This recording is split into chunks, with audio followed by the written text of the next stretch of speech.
Baik, kembali lagi di channel Quick Story. Apa kabar teman-teman semuanya? Yang jelas dalam keadaan sehat ya. Mari kita simak informasi sebagai berikut. DPR minta pertimbangan masa pengabdian honorer dalam rekrutmen P3K. Simak informasinya baik-baik.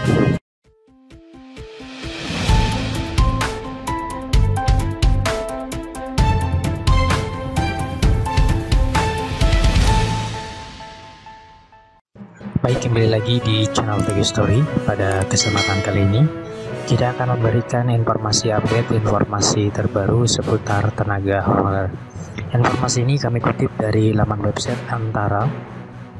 Informasinya yaitu DPR minta pertimbangan masa pengabdian honorer dalam rekrutmen P3K. Simak informasinya baik-baik. Jakarta, Antara. Anggota Komisi 6 DPR RI, Rieke Diah Pitaloka, meminta pemerintah mempertimbangkan masa pengabdian honorer dalam proses rekrutmen pegawai pemerintah dengan perjanjian kerja atau P3K dan calon pegawai negeri sipil atau CPNS. Kami mendesak rekrutmen P3K yang berkeadilan dengan memperhitungkan masa kerja. Ini bukan tuntutan yang berlebihan, ujar Rieke dalam keterangan tertulis yang diterima di Jakarta. Menurutnya, jika hanya mengacu pada Undang-Undang Nomor 5 Tahun 2014 tentang Aparatur Sipil Negara atau ASN, batas usia bagi pendaftar dalam sistem penerimaan calon pegawai negeri sipil atau CPNS maksimal 35 tahun. Sementara jumlah honorer berusia di atas 35 tahun sangat banyak. Bahkan sebagian memiliki masa kerja selama bertahun-tahun. Guru tenaga kesehatan di seluruh Indonesia, tenaga infrastruktur, penyuluh mereka pelayanan publik yang luar biasa. Mereka berjuang pada usia di atas 35 tahun dengan menghitung masa pengabdian. Jadi bukan sesuatu yang tidak mungkin, melainkan sesuatu yang mungkin. Kita cari solusi tanpa merevisi Undang-Undang ASN pun saya kira bisa, ujar dia.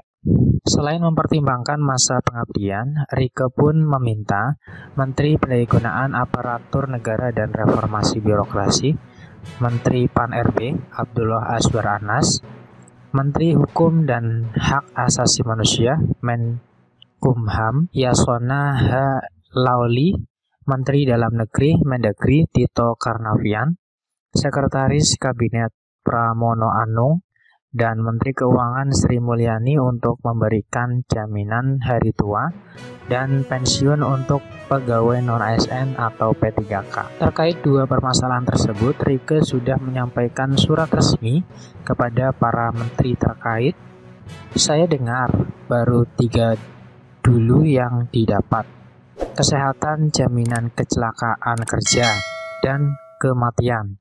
Tapi saya merekomendasikan dalam surat resmi saya kepada para menteri, jangan ditutup ruang untuk mendapatkan jaminan hari tua dan hari pensiun untuk para pelayan publik non-PNS.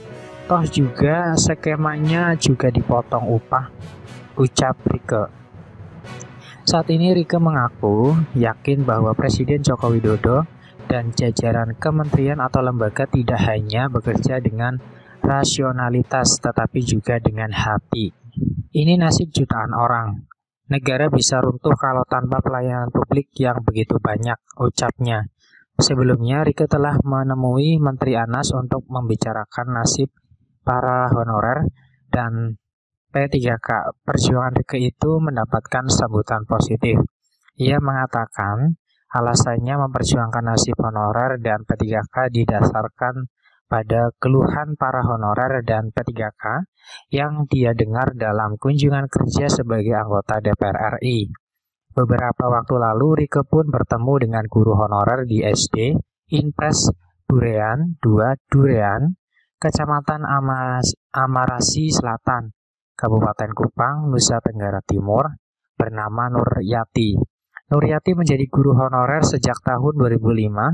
Namun karena usianya sudah di atas 35 tahun, Nuryati tidak bisa mengikuti proses rekrutmen CPNS. Tolong kami guru-guru, terutama guru-guru di pedalaman, mohon sekali kasihinilah kami, bukan hanya saya, melainkan juga semua guru yang ada di Indonesia. Guru bisa mencerdaskan anak bangsa kalau dia bisa merasa sejahtera. Ucap Nuryati. Demikian informasi yang bisa kami share, semoga bermanfaat, tetap semangat dan optimis, selalu berpikir positif. Terima kasih atas perhatiannya. See you next time. Assalamualaikum warahmatullahi wabarakatuh.